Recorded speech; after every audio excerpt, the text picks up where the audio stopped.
mbokki Sénégal mbokki àdduna yegg si leen ak jàmm ci seen bloc d'information wala total bu talaata fanweeri fan ci weeri mars ci atum 2021 mbokk yi tey nag seen bloc d'information luñ ci fas yéene waxtaanee day jëm ci mbirub tasut xibaar ñi ciy liggéey léegi nan nañuy defee seen liggéey surtout nag ak xarala yu yees yi nit ñi nu ñuy nekkee te dugg ci métier bi ak doole tamit forme yu yees ay journalistes citoyens journalistes d'investigation journalistes indépendants nan lañ ci war a mën a jàngatee lan mooy seen ëllëg loolee nag ngir waxtaan ci tey sa ñuy dalal ci plateau bi suñu ñaari naataango Ibrahima Diallo lay wuyoo moom mooy turam ñu gën koo xàmmee ci réseaux sociaux yi ci acronyme mu MID mu nekk journaliste ci 2STV nekk tamit journaliste ci Témoin FM nekk tamit mën nañ ko woowee ab journaliste indépendant ndax yéen saa yi mu doon ay mbiru boppam Ibrahima dalal ak jàmm ci plateau bi. Merci Asana, c'est un plaisir de ma toog fii nii bokk ak yéen plateau bi donc vraiment la totale une très belle émission que je suis très souvent te yaa ngi ciy def lu rafet macha allah. merci beaucoup ñu koy sant bu baax di ko gërëm ci sama càmmoñ nag moom mu nekk koo xam ne ci réew mi xàmmee nañ ko ci dëkk bi tamit xàmmee nañ ko yàgg naa yëkkati drapeau Sénégal ci ay compétition journalisme suñ ko mënee tuddee noonu Moussa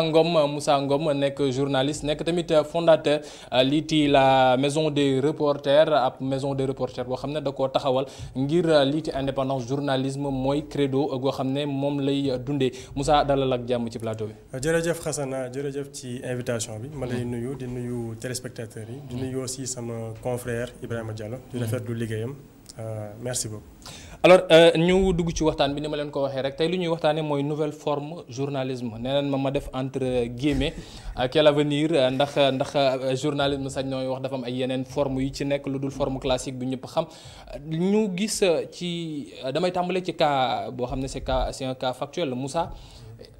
yow da ngaa génn école dafay stage dugg ci ay maison de presse mais après nga pare nga ni da ngay jël sa yoonu bopp en tant que journaliste indépendant su fekkee mën naa ko tuddee noonu nga ni yow investigation ak yeneen mbir indépendance journalisme lu tax ba nga génnee ñëppati dugg ci biir maison de presse yi ñëppati wax na dañuy dem ci ay maison de presse yow nga jël sa décision nga ni non du ma toog ci biir maison de presse indépendamment lay liggéey. dafa am lu ko jiitu mooy déjà dugg ba xam li nekk ci biir gis ni mbir yi di doxee. gis aussi ne loolu kat nekkul li gën ci man en tout cas ni ma bëggee évoluer nekkul li gën ci par rapport ak journalisme bi ma bëgg pratiquer. loolu moo waral ma jël yoonu nekk journaliste indépendant nag bon dafa xaw a jafe pour nga sa defee nu ñu mel boo nekkee Sénégal ndaxte mën nañ gis lu mel ni Europe par exemple boo nekkee journaliste indépendant da ngay affilié ak yenn médias yi ngay liggéey di leen jox ñu lay fay mais ñu mën a seetlu ne bu dee Sénégal moom problème bi am mooy di fay bi du ko jar. donc à partir de là man formule bi ma jëloon mooy que man samay production laa doon def moom laa doon diffuser via canal yi nga xamante ne moom la ma xarala yu bees yi mayoon. ñu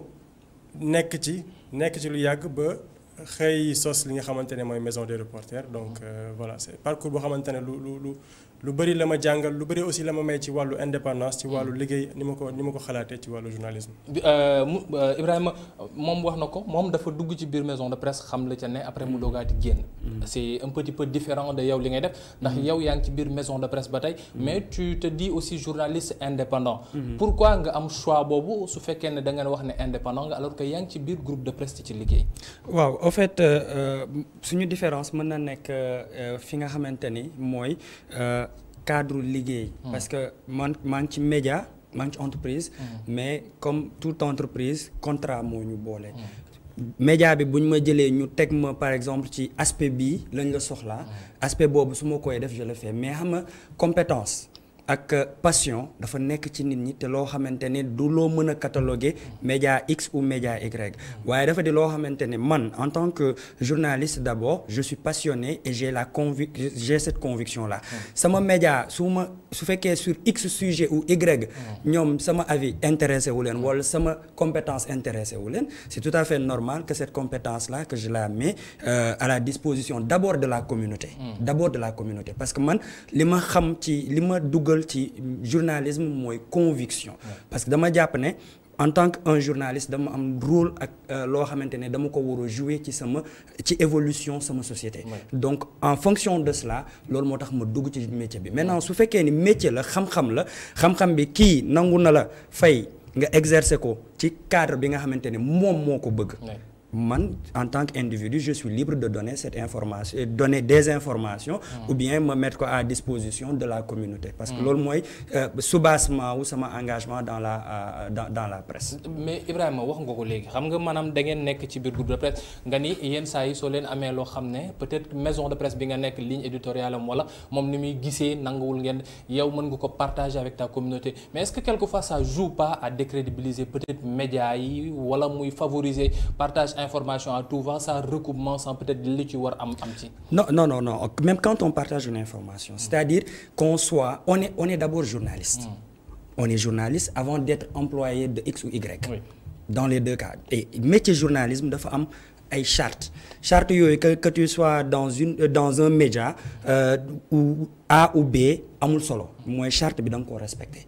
charte bi na correspondre yow ak sa gëm-gëm. sa gëm-gëm itam na correspondre ak li charte bi teg. li charte bi teg mooy une information da nga koy vérifier. da nga koy recouper. Quand tu es dans le journalisme d'investigation tu prends le temps d'investiguer ce n'est pas copier-coller investiguer c'est-à-dire même man lu mu wóolu Moussa. je sais que il est crédible. Quand je vois une information bu Moussa signé la moindre des choses. je prends mon téléphone ma ni Moussa information bi gis naa ko est-ce que yow yaa ko signé. parce que personne n'est à l'abri de la manipulation donc su ma defee liggéey boobu donc man maa ngi ci cadre bi nga xamante ni moom mooy Moussa su ma loolu doyee mu doy ma je peux partager cette information parce que moom moo ko signé et tout en respectant itam signature mais ni nga xam nga maanaam da nga ni yenn saa yi su fekkee maison bi dafa nangul lii wala dafa gisee maanaam moom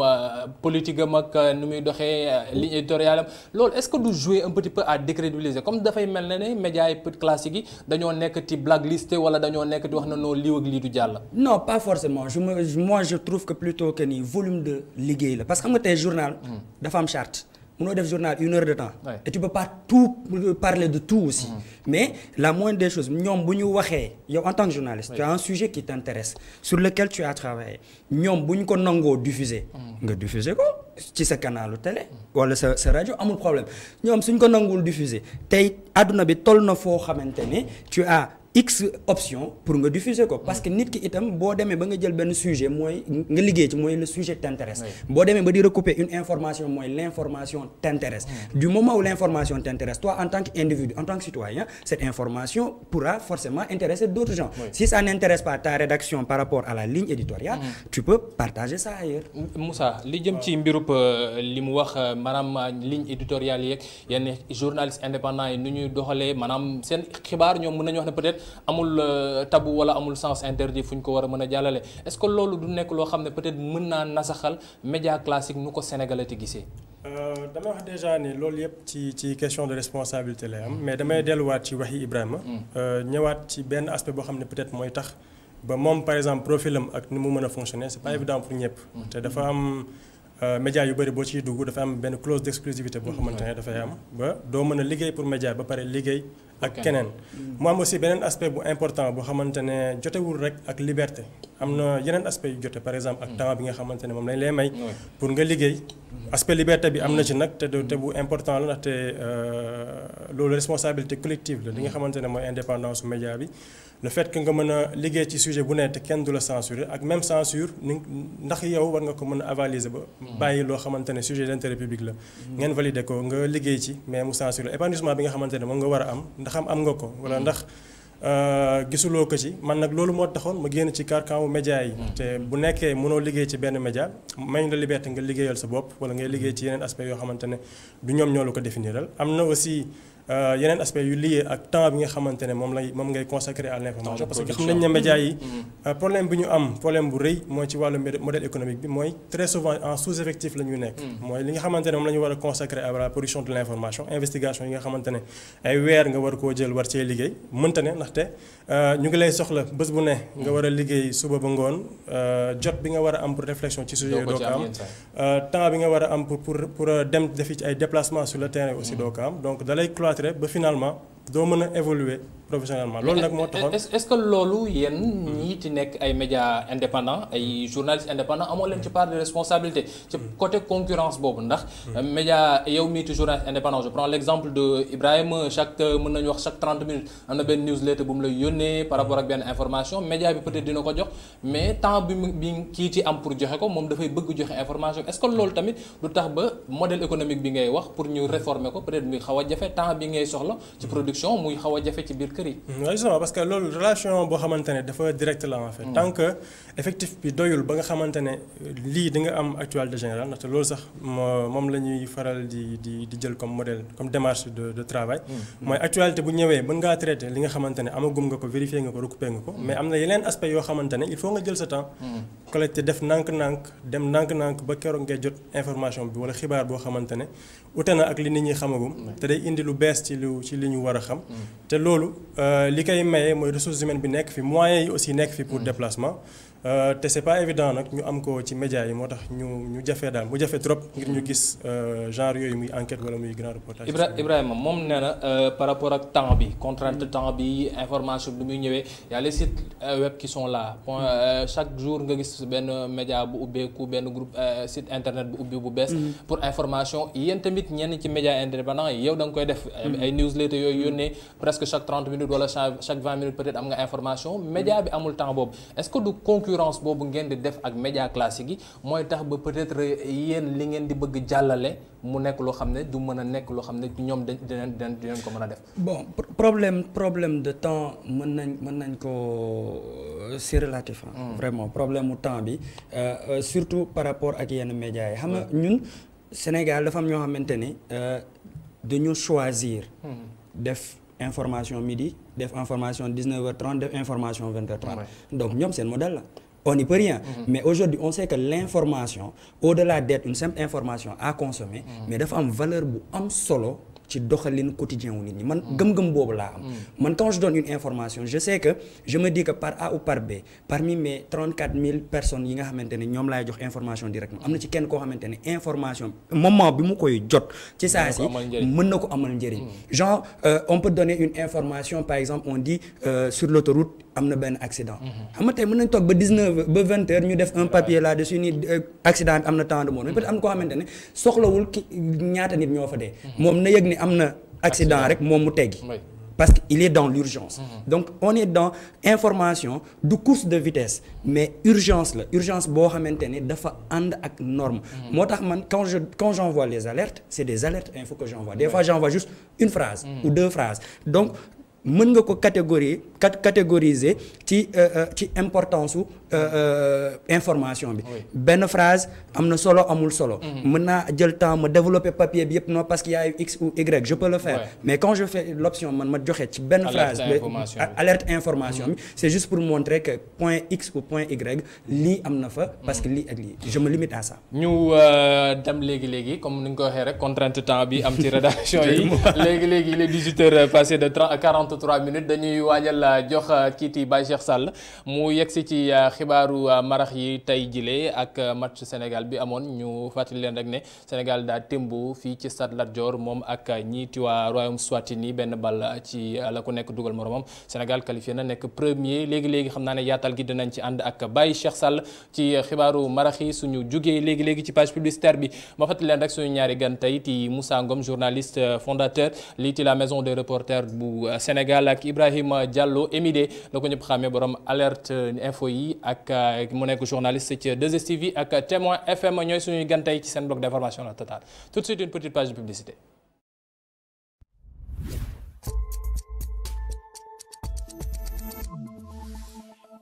naa mbokk yi di leen fàttali rek yaa ngeen ci seen bloc d'information la Total bu talaata fanweeri fan ci weeru mars ci atum 2021 tey nag ñuy waxtaanee lu jëm ci mbirub tasub xibaar ci biir réew mi forme yu yees yi mu am nan la ñu war a mën a def ak ba mën koo réguler waaye tamit ban ëllëg la war a mën a am loole yëpp ñu war ci waxtaan ak samay ñaari gaj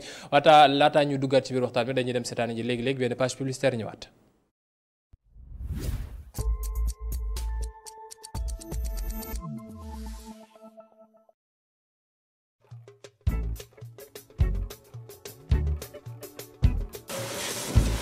doomu aadama njiitam bokk naa ci ñi ñu jëloon ci formation bu waa ONFP woote woon ñu doon tànn man ma bokkoon ci ñi ñu tànn man ak sumay naataangoo. fii il ne faut jamais baisser les bras ONFP mu ngi fi pour ñëpp surtout nag les jeunes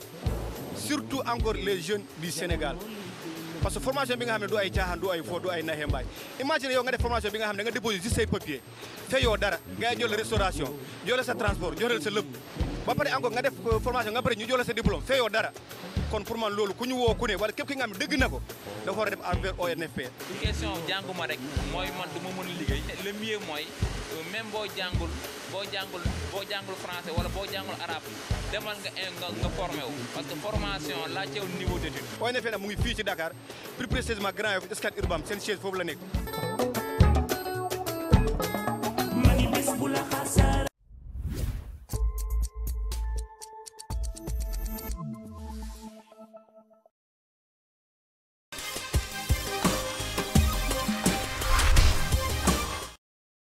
mbokk yi ñu yegg si waat ak jàmm ci seen bloc d'information la Total ni ma leen ko doon xamalee nag kiti Ibrahima Diallo nekk journaliste ca Témoin FM ak ca 2STV ak kiti Moussa Ngom nekk journaliste indépendant nekk tamit fondateur la maison des reporters ñoom ñaar ñooy suñuy gan ci seen bloc d'information la Total alors Moussa fan yi ñu génn gis nañu réew mi li fi xawoon a xew mu xawoon yëngu trop am ay coow yu fi juddu ak yeneen yoo xam ne ñëpp rafetlu ñu ko wante ci bés yooyu noonu lenn la ñëpp seetlu tamit Sénégal dafa mel ne ñëpp dañoo mujjoon soppeeku nekk ay journalistes réseaux sociaux yi WhatsApp yi muy Facebook feneen ak feneen foo mënti dem di nga fa gis lenn nan ngeen jàngatee phénomène boobee ndax ñu bëri dañuy wax ne loolu la ñu mën a tuddee journalisme citoyen wante est-ce que lépp lu ñëw nit def ko rek dañ ko war a mën a jël dugal ko ci journalisme indépendant wala journalisme citoyen bi ngeen di def. D'accord donc situation boobu noonu nga xamante ne seetlu woon nañ ko dafa am ci lu mu jugee mooy déjà xarala yu bees yi nga xamante ne. mënuma sax wax ne yu bees la mais yoo xamante ne moom la ñuy dund ak moom la ñuy dund yoo xamante ne ku nekk yor na ko li nga xamante ne mooy filmer wala muy photo wala enregistrer son daanaka ku nekk mën na ko li nga xamante ne aussi mooy diffuser information nga xamante ne ba xamee woon nañ ko journaliste bi média bi léegi tamit yomb na ci ku ne muy sa statut muy sa Facebook muy feneen mën nga fa jaaree publier information donc loolu tax ñuy waxu journalisme citoyen boo xamante ne jaarul école wala jaarul deful formation journaliste professionnel mais yomb na ko pour mu def liggéey wala lu xaw a jege liggéey bi journaliste bi di def donc seetlu nañ ko effectivement mu nekk moment boo xamante ne moment wu tension la moment boo xamante ne sensationnel bi emporté na ci lu bëri ndaxte da ngay gis loo xamante ne du sax source primaire maanaam du journaliste ki nga xamante ne moom la ñuy woowee entre guillemets journaliste citoyen moo xamante ne dafa filmer lenn posté ko mais kenn day jël leneen publier mu nekk loo xamante ne c'est hors contexte da ngay gis vidéo ñu ne la filmer nañ ko fii defee nañ ko fii wala nga gis vidéo boo xamante ne des na ci ni ay année ñu indiwaat ko mu nekk ay limites yoo xamante ne mën nañ ko gis ci journalisme citoyen mu nekk aussi problème boo xamante ne ñëpp a ngi koy jànkonteel te ngir mën ci dara defe naa foofu journaliste bi am na ci rôle bu baax ndaxte mën na tax sax ba mu jëlaat place am ndaxte booy seet amoon na benn baromètre bu la Croix doon defee sondage par rapport ak population bi xool naka la ñuy consommer information mais ba ñu yegsee ci waxu fausse information li ñu jàpp mooy ñoom au lieu que ñu ne pour lutter contre fausse information yi ñi ñu ci mën a jàppale mooy ñi nga xamante ne mooy homme politique yi nga xam ne si ñoom la fausse information yu jógee wala yeneen acteurs société civile wala yeneen acteurs champ politique bi mais dañ journalistes yi ñoom ñu mën a jàppale ci fausse information yi donc foofu noonu la njëriñ di am ndaxte temps citoyen moom mënuñu ko dàq li nga xamante ne noonu la nit di amee yëg-yëg jël vidéo posté ko loolu mënuñu ko dàq ndaxte dafa nekk loo xamante ne pour am maîtrise bi c'est très très difficile mais am na liggéey bu ñu mën a def mooy que journaliste bi ñëw positionné wu comme benn genre filtre mooy filtre rôle hiérarchisation bi mu amoon auparavant boobu da koy taxaat mu amaat ko mais day fekk aussi ñi nga xamante ne ñooy askan wi déjà ñu yeewu ci par rapport ak éducation aux médias maanaam ñu xam ne information nii lañ koy vérifier base bi par rapport ak vérification bi nii lay mën a demee nii lay xamee ne lii de lu wér la mën naa koo partager responsabilité bi ci am aussi am na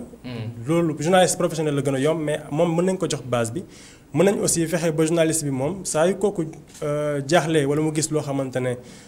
fekkee na ko muy mbir mu grave wala mbir boo xamante ne mën na yeeg keneen moom mu jottali ko journaliste bi ci intermédiaire la ñuy wax ay boîte noire loo xamante ne journaliste bi recevoir par exemple ay vidéo wala ay photo mënoon nekk ay exaction wala mu nekk répression wala bavure bu am moom mën na établir preuve yi wala ndaxte dañuy gis mën naa la jox exemple accident bu ñu filmé. bu nekkee nit ki nga xamante ne moo ko filmé ci benn angle la ko filmé moom mën na foog ne dëgg bi la yor fekk na journaliste bi moom dina fexe ba wër angle yëpp fexe ba certifié ne lii effectivement information bu vérifié la soog ko rendre à la disposition du public donc loolu aussi. Ibrahima par rapport ak journalisme citoyen ak li fi xewoon fan yii de Sénégalais bu nekk jàpp na ne moom léegi journaliste la ndax ñenn ñi sax dañu doon mujj di wax ne ñun est-ce que duñu mujj am lu ñuy wooyee infobésite benn feebar bu ñenn ñi génnee léegi terme bu bees par rapport ak loolu noonu est-ce que ñun journalistes yi ak yéen journalistes indépendants yi amoo leen ci wàll ndax ku nekk léegi avant ngay joxe sax xibaar bi ci sa média bi nga yore maanaam clause d'exclusivité bu Moussa doon wax laataa nga ko joxe foofu noonu da ngay jël yow sa statut bopp wala nga jël sa Facebook wala feneen nga jàllale ko fa est-ce que ñun amuñu suñu part de responsabilité ci mbir yooyu. bon xam nga loolu nit ñi mënoo leen tere yenn surtout quelqu'un ki nga xamante ne il est pas tenu par yow miy def formation yow mi nekk ci rédaction bi yow rigueur bi nga war a am c'est-à-dire journalisme citoyen bi loolu mooy limite bi mooy la rigueur c'est parce que nit ki da koy jël ci sensationnel bu ko jëlee tak pour moom information bi complet na alors que mën nga jàkkaarloog benn affaire nii nga gis fee bi alors que information bi complet wu information dafa war a complet donc boo ko jëlee ci loolu mooy rôle bi mu wax bi mooy filtre man je dirais même rôle de certification que ça soit le journaliste indépendant que ça soit ki nekk ci rédaction wala keneen mais quel que soit alpha mooy que le journaliste bu ñëwee ci moom par exemple man j'ai pour habitude les gens ils me disent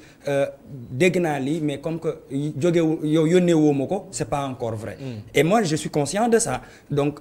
rien que information bi jógee ci sama lecteur mu ni ma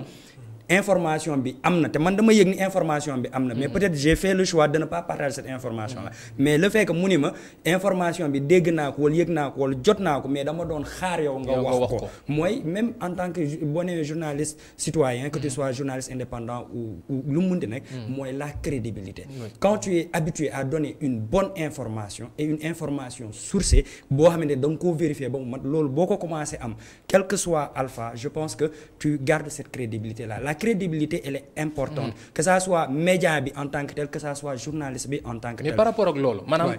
gars yi dañuy jël maanaam information brute quelquefois moom la nit yi yore rek jël dugal ko statut information boo xam ne filtré wu ko xoolul def recoupement bi ci war ni ñu ko Lazout waxee ci biir kër gi il faut toujours recouper vérifier avant de diffuser ñenn ñi yenn saa yi dañu am brute bi noonu rek jël joxe ko est-ce que loolu tamit quelquefois ça prête pas à confusion ndax brute boobu soo ko jëlee jox ko mën na am loo xam ne peut-être defoo ko liggéey au préalable ba xam lan moo ci nekk ak lu ci newul ni mu demee ak nu mu warut a demee lan moo war a génn ak lu warut a génn est-ce que loolu ça prête pas à confusion quelquefois par rapport ak lii information ak lii dul information. Quelqu'un qui est journaliste même s'il est indépendant mooy li ma la wax dès le départ mooy charte journalisme yi que ça soit nga nekk sur ITV que tu sois ci beneen média peu importe mooy charte. mais maintenant tout le monde se dit journaliste ñëpp di wax ne journaliste citoyen alors que ne peut-être école ba jaaruñu fa formation ba xamuñu ko préalable xamuñu ko ñoom maanaam filmer nañu gis dara rek jàllale ñoom pour ñoom am nañ information. quelquefois tu sais la rigueur ak les chartes da ngay dugg ci net bi nga jàngal sa bopp. Moussa am na yu bëri yoo xamante ne moo ko jàngal boppam quand tu es passionné par une chose nga documenté wu ci nga imposer sa bopp rigueur boobu noonu su fekkee ni tu le fais selon les règles de l'art yow ak ki nekk ki ci rédaction bi yéen a yem yaa ki def formation yéen a yem donc quel que soit alpha mooy nit ki boo jotee information si tu veux évoluer dans le domaine du journalisme citoyen parce que itam journalisme citoyen il faut savoir motivation là à la base c'est une conviction moi je peux être journaliste citoyen fekk ne man mbiru alam bi moo ma intéresse loolu rek moo ma intéresse donc exaction bu ma gis ci cadre boobu noonu parce que man am naa ay connaissances ci milieu environnement je connais les textes de ci yi régir environnement je sais que bu ñu nee braconnier lii mooy braconnier su ma gisee diw di rëbb x wala y animal xam naa ni lii c'est interdit ou c'est pas interdit mooy la connaissance primaire de ton domaine boo paree sa connaissance primaire ci domaine boobu noonu et quand tu veux faire du journalisme citoyen dafa am ay chartes le journalisme citoyen n'est pas benn activité booy def en dehors du journalisme ça reste du journalisme et le b.a.-ba du journalisme mooy une information elle est vérifiée elle est recoupée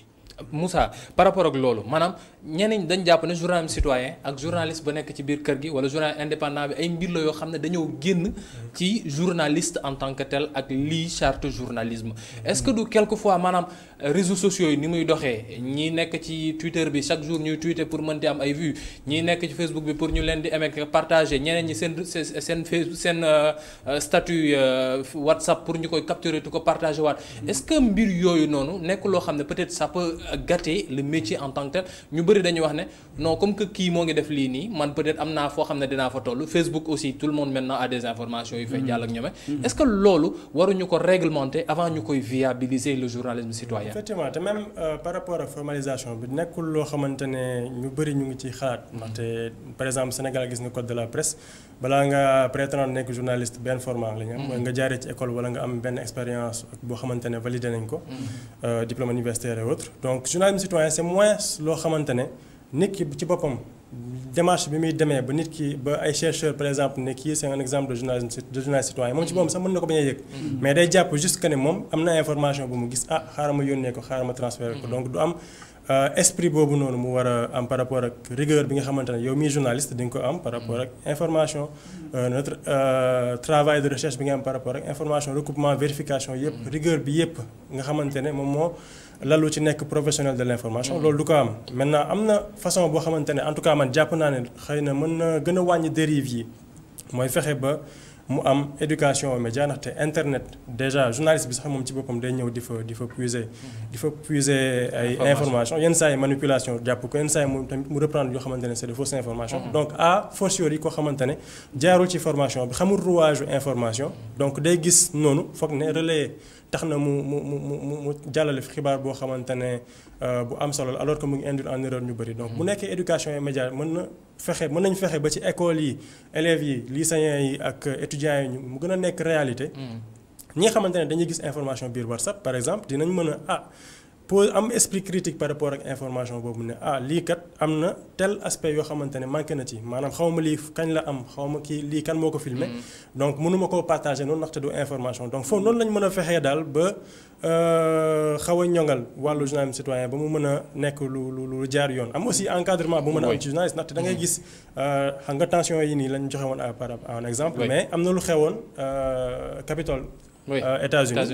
mais il a fallu juste après ça benn organisation bu ñuy wax Bellingcat nga xamante ne ay chercheurs ay journalistes citoyens entre guillemets ñoom ñoo ci ne mais ñoom ñoo liggéey ak ay journalistes ba identifier toutes les personnes yi nga xamante ne ñoom ñoo nekkoon ci biir Capitole bi doon ñoroon def mouvement d'humeur beeg yooyu noonu lañ fexe ba identifier ko c'est un exemple de collaboration boo xamante ne am na d'encadrement boo xamante ne am na aussi parce que journalistes yi ñooy def travail. Est-ce qu'il n'est pas temps de régulariser lu jëm ci mbirub journalisme citoyen wala beneen forme journaliste boo xam ne dafay am parce que da ngay gis nit nekk bitim réew moom taxaw foofu jël portable am teg ci otoom wala leneen nekk wax suñ ko waxee mu ni journalisme citoyen la soo ko waxee wax ju commencé bëri mun la noonu léegi man liberté d'expression la ci lay làqutu est-ce que waruñoo jàngale wala ñu xool nu ñuy régulariser loolu te journalisme citoyen fàttali ni ci biir métier benn la bokk ba pare ak corporation avant ñuy mën a avancer ti wax peut-être éducation médias et autres et autres. régulation bi def naa am na solo par rapport ak li nga xamante jot nañ ko def na te bu dee cadre de presse avantage yi maye ak protection bi am ci wàllu journaliste yooyu noonu yëpp am na loolu dafay nekk loo xamante ne dina xaw a décourager ki bëgg liggéeyee comme journaliste sans pour autant moom protection bu statut de journaliste am par exemple li nga xamante ne moom la ñuy wax lanceur d'alerte li tax ma doon wax sànq naan mën nañu bokkatu ci ginnaaw média bi mooy que ni média bi am na par rapport ak principe protection de source par exemple loo xam ne may nañ ko par rapport ak même si ñun Sénégal bëri na lu ñu war a def mais ci yeneen réew journaliste bi il est un peu plus protégé que citoyen donc citoyen mën na bokkatu ak foofu noonu fexe ba jox ko ay information journaliste bi moom complété li ci war. donc loolu moo mën a am ndaxte pour encadrer journalisme citoyen ce sera extrêmement difficile d'autant plus que état sax amul prise ci yenn domaines yooyu noonu. mu ngi mel ni Facebook wala Instagram wala dara su fa nit di posté dara état du Sénégal moom mënul ñëw rek ne voilà damay censurer wala ma jaarale ko neneen mais am na beneen sanction boo xamante ne c'est plus moral qu'autre chose mooy certification boobu noonu bi am ci wàllu journalisme boo xamante ne de plus en plus de personnes yoo xamante ne dañuy am ay mésaventures ñu dund ci internet xam ne dal nañ ci benn information nekkate information bi wérut ñoom jàllal nañ ko jum nañ mais xam nañ ne journaliste bi en fait moom def na liggéey bi ci war donc au fur et à mesure ñuy demee noonu confiance boobu noonu sax day bokk ci li koy renforcer. mais am na aussi benn travail boo xamante ne ñun journaliste war nañ ko def ndaxte bu nekkee on fonctionne comme journaliste citoyen bi nga xamante ne yéen amul yenn niveau de formation wala de qualification bi aussi ça pose problème. Ibrahima ci par rapport ci lu ma ci dolli mooy li mu ne éducation média tout à l'heure man maa ngi lay wax ma ni la man en tant que journaliste citoyen domaine bi ma bëgg évoluer par conviction domaine wu dama ko war étudier ba pare mais aujourd'hui pour réguler le journalisme citoyen il faut déjà accepter qu'il existe et il existe waaw forme bi ak ban cadre lay évoluer parce que le journalisme citoyen aujourd'hui tel que pratiqué dans le monde et ni ñu koy dundee mooy mu ngi ci sphère web bi internet fa la gën a bëri journaliste 2.0 sax lañ leen waaw exactement léegi yow su fekkee ni yow l'ensemble des conventions au Sénégal tey ji régir affaire presse reconnaître ñu le blogueur su fekkee ni ñu reconnaître ñu ko amul benn texte bu accepter que ni même que le blogueur peut être source d'information tey aujourd'hui au Sénégal li média classique bi di bañ moom la ñuy nangul excusez-moi je vais citer France 24 par exemple avec ses observateurs parce que ñun li ñuy bañ en tant que parce que nous aussi on est dans un carcan boo xamante ne on est là on veut pas évoluer on veut pas bouger alors que le monde est en train de bouger réguler ça mooy xam ni avec internet il y a 7 formes de journalisme yu am journalisme bi mu wax mooy journalisme collaboratif tey Capitole avec de vrais journalistes et des journalistes citoyens et des gens qui étaient des activistes qui étaient au niveau du Capitole gars yi boole nañ seen xam-xam ak seen ay données de telle sorte que ni xam nañ ni tant de personnes moom moo fa ne woon tel nii la scène bi demee ce qui peut permettre même aux journalistes qui n'étaient pas sur place moom mu xam donc c'est forme journalisme la boo xamante ni il faut que ñun ñu accepter que ni existé na bu ñu accepter que ni existé na alors que c'est fiable à partir de là foofu la ñuy naan maintenant moi en tant que journaliste bi nekk ci rédaction bi su ma jotee ci source identifier Moussa en journalisme bi lay def moom am na fu xam-xamam yem ci réseau il fait appel à moi moi j'avance moi je fais appel à Hassana ainsi de suite mais du moment où on n'est pas d'accord que ni journalisme data journalisme am na on n'est pas d'accord que ni journalisme collaboratif am na on n'est pas d'accord que même le journalisme entre guillemets virtuel am na parce que aujourd'hui avec New York Times def nañ de telle sorte que ni tu peux participer à leur reportage en étant dans une réalité virtuelle donc loolu tant que ñun àgguñu ci point boobu noonu ñu reconnaître que ni lii existé na ñu nangul ko lui il est journaliste indépendant il fait un travail exceptionnel mais aujourd'hui est-ce que ñun les médias classiques est-ce que ñun jaral nañ ñu dem ñu jënd sa production on va se dire non on a les bras qu'il faut on va le faire alors que lui il a fait un travail on sait que intérêt public la on sait que ni ça intéresse le public mais du moment où def na ko ñu reconnaître que ni moom c'est un journaliste il a fait en respectant les chartes du journalisme donc war nañ mën a collaborer ak moom loolu xam naa ne moom mbirub koom-koom gi loolu balaa ñoo jeexal dañ ci yegg si ndax ab problème la boo xam ne dafay taxaw tout le temps léegi lu jëm ci mbirub média yi ak lii ci internet ndax léegi ku wax journaliste indépendant ku wax journalisme citoyen ak yeneen surtout ci internet bi la affaire bi ci gën ci amee doole ndax dafa mel ne xeex bi ak xëccoo bi foofu la alors que métier bi au début c'était un métier boo xam ne dañoo ragaloon internet parce que c'était un couteau à double tranchant comme on le disait parce que liñ la fay jox peut-être wala li nga fay dugal xamoon niñ koy traité wala lu mu fay am nan la ñu war a mën a adapter lii ci médias sociaux yi par rapport ak métier bi ndax source d'information la vrai mais nan lañ ko war a mën a réguler ba peut-être benn chaîne YouTube du juddu rek ne non man maison de presse la li may joxe médias yi duñ ko joxe man di génn di wax ne non man am magazine la nan la ñu war a mën a réguler loolu tamit foofu noonu une précision de taille boo xamante ne maa ngi ko doon wax ci yeneen plateau Sénégal il y a les maisons de presse il y a les producteurs de contenu un producteur de contenu il peut ne pas être tenu par règle ak yi nga xamante ne moom moo nekk ci li nga xamante ne moo di journalisme tey bëri na ay sites yoo xamante ne da nga koy seetaan mais tu sais ça da nga koy dugg nga lire fa tu sais que c'est pas du journalisme des jeunes qui font leur vidéo di def seen ay affaires bu ko benn site jëlee mu dugal ko alors que amul benn valeur information tu peux pas en vouloir au site parce que site bi producteur de contenu la mais par rapport ak producteur de contenu xam nga fii nii wax nga ne loolu lu am la on est d'accord mais soo génnee ci mbedd mi kenn du la fi génneel carte ne la non man je suis producteur de contenu ñu si ëpp suñu génnee seen ay carte de presse la ñuy yore même su fekkee ay carte de presse yoo xam ne c'est pas officiel mais ay carte de presse la ñuy génnee ne la man non journaliste la est-ce que loolu du danger aussi par rapport ak métier bi ndax nit day yeewu tey ubbi chaîne YouTube am taxaw fa wax loo xam ne peut-être il est comme ñun dañu jàpp contre pouvoir bi mooy il faut être forcément contre le pouvoir est-ce que du loolu tamit nekkul ab risque par rapport ak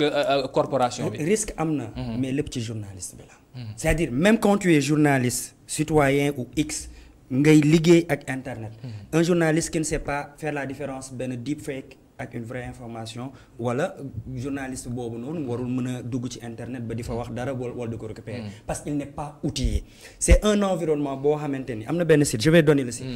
Diassigui TV moi en entendant Diassigui TV je sais que Diassigui TV c'est pas ça il y a le mot TV parce que mais c'est pas que lu sant TV rek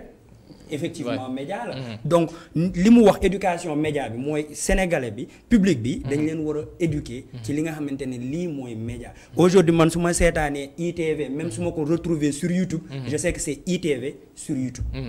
quand je vois ITV sur Facebook je sais que c'est ITV sur Facebook mooy nga xam ni nga cartographier ñan ñooy média présent ci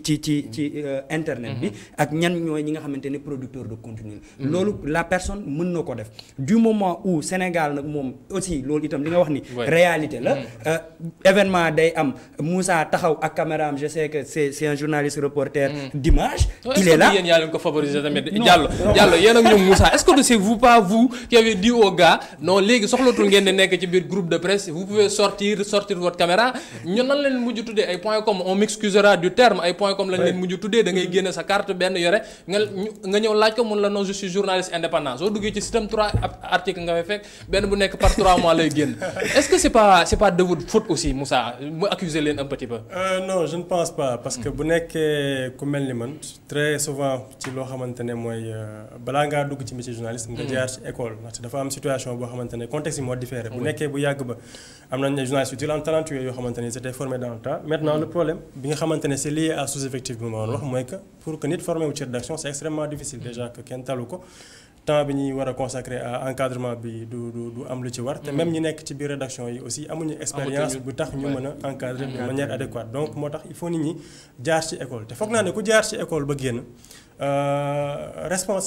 responsabilité sensu maîtrise ci wàllu principe yiy guider information yooyu noonu yëpp di nga ko gànnaayoo donc boo génnee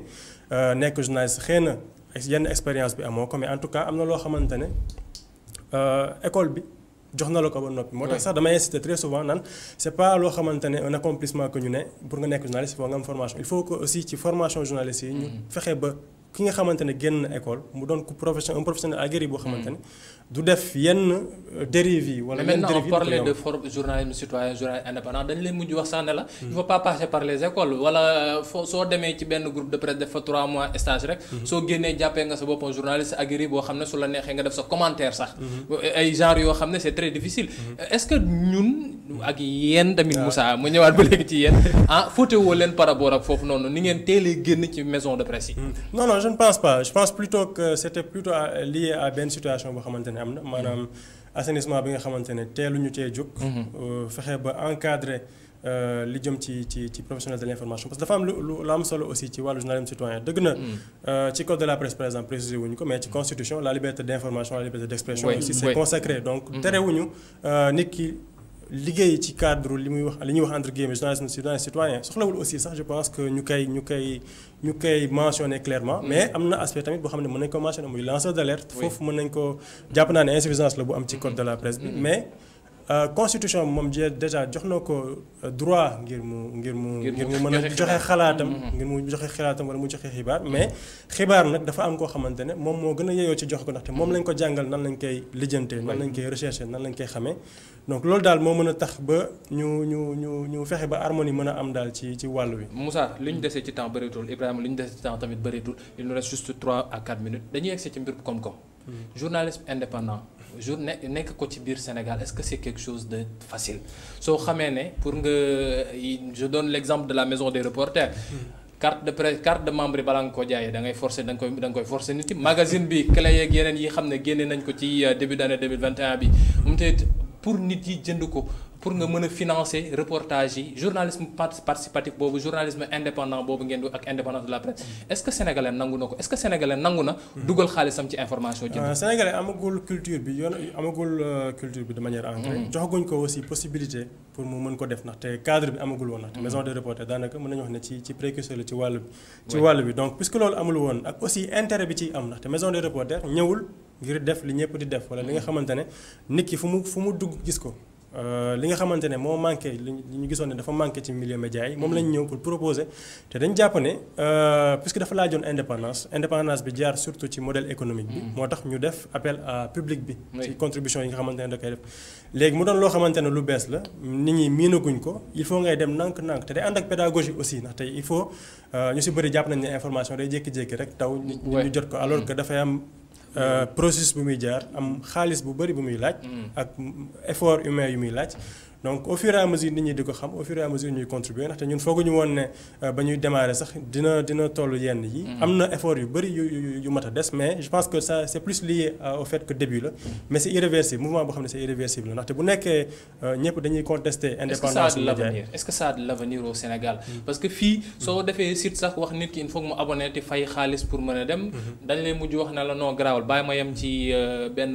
nayleer.com wala nay siiw.com est-ce que ça a de l'avenir au Sénégal? Oui, ça a de l'avenir parce qu'en fait li may wax rek mooy plus-value bi waroon am moom peut-être moom la nit ñi gisul bay gis intérêt wu financer information bon am na problème par rapport ak coût de vie bon priorité de dépense yi mais nit ñi bu ñu gisee intérêt ci wàllu information bi ngay joxe gis ne aussi ñoom ñu ngi contester indépendance su médias yi basé wu ci le fait que dafa am ay conflits d'intérêt wala ay manipulation wala benn manque de transparence par rapport aux intérêts loolu lay tax ba moom mu xam ne bu ma bëggee modèle économique boo xam ne c'est alternatif boo xamante ne dina ma wóor ne indépendance am na ki nga xamante ne dafa ma proposé ne yow lépp lu ma def yow yaa ko financé loolu day yomb pour mu dem ci donc au fur et à mesure ñu ciy dem daal je pense war nañ aussi encourager yeneen médias yeeg yeneen journalistes ñu gën a porté wu ci loolu même bu nekkee média classique nga implanté wu nga mën nga sax ouvrir brèche à côté de la publicité mën nga ouvrir brèche ci li nga xamante ne mooy contribution citoyen yi pour gën a leeral mbir yi Ibrahima par rapport ak xaalis ak média dafa nekk ñaar ñoo xam ne peut-être mënuñu cohabiter mais dañ ko soxla forcément parce que l'information a un coût aussi Sénégal est-ce que journalisme bi liñ ko war a jox ba nit ki war a xalaat ne moom mën naa yem ci maison de presse bi wala leneen est-ce que loolu nekkul lu des tamit moo tax ba nit ñi ku nekk ti wax ne naa génn léegi journaliste la naa yore sama téléphone ak sama dictaphone rek. waaw en fait ku ko jéem itam boo dawalee une semaine nga xam réalité du terrain tu sais l'information la vraie information elle a un coût mais quand tu veux juste être benn répondeur automatique wala juste kuy siiwal ça fait deux siiwal ak journalisme ça fait deux maintenant malheureusement événement yu bëri nit ñi soxluñu journaliste mais ku siiwal lu ñu bëgg su fekkee kuy siiwal ki ñëw na journaliste bi ñëw na itam ils vont faire le même travail mais le journalisme en tant que tel dafa laaj moyen li mu wax nii mooy éducation gis nga éducation bi amee le produit bu parfait les gens ils l'achètent moom il a fait un produit boo xamante ne dafa parfait les gens parce que nit ñi ñoo toog ñu ni suñu média yi kat bon sama genre ñoo toog ñu suñu média gi man li ma bëgg consommer comme information joxuñu ma ko donc je vais chercher et lui il me propose donc j'achète on peut pas avoir tout le monde ci même vague bi mais l'essentiel mooy que nañu yenn initiative bu mel nii bu amee il y a des gens qui sont prêts à acheter cette information c'est pas un achat d'information mais c'est une contribution à la crédibilité même de cette information-là. Maintenant, comme on dit, le journaliste peut-être milliardaire ou peu importe. Mais non. En Angleterre, on a des gens qui ont commencé par le journalisme et qui sont des milliardaires. Donc, loolu am na mën na am mais gis nga liggéey. Je fais mon travail, tu me payes. Et quand je le fais correctement, tu mets le prix. Quand je fais évoluer le support, tu le payes. Du moment où l'information a cette valeur-là qui est importante pour yow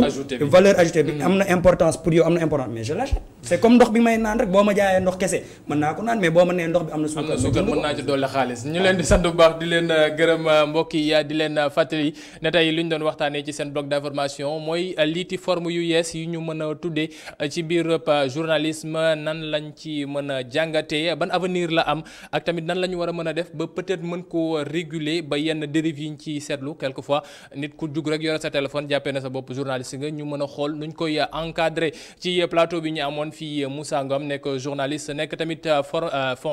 fondateur de la maison des reporters du Sénégal ñu leen fàttali ne mag bi c'est toujours disponible soo leen ko woowee rek moom dina leen ko livrel moom ci personne en personne ak Ibrahima Diallo nekk journaliste moom tamit fële ca 2STV ak ci Témoin FM nekk tamit journaliste indépendant borom newsletter yi après numéro téléphone dina leen ko jox yéen ñëpp ngeen mën ko jokkoo ak moom ci jot ci xibaar yi merci beaucoup mbokk yi di leen sant ba di leen gërëm li mooy li leen àndaloon tey ci seen bloc d'information la Total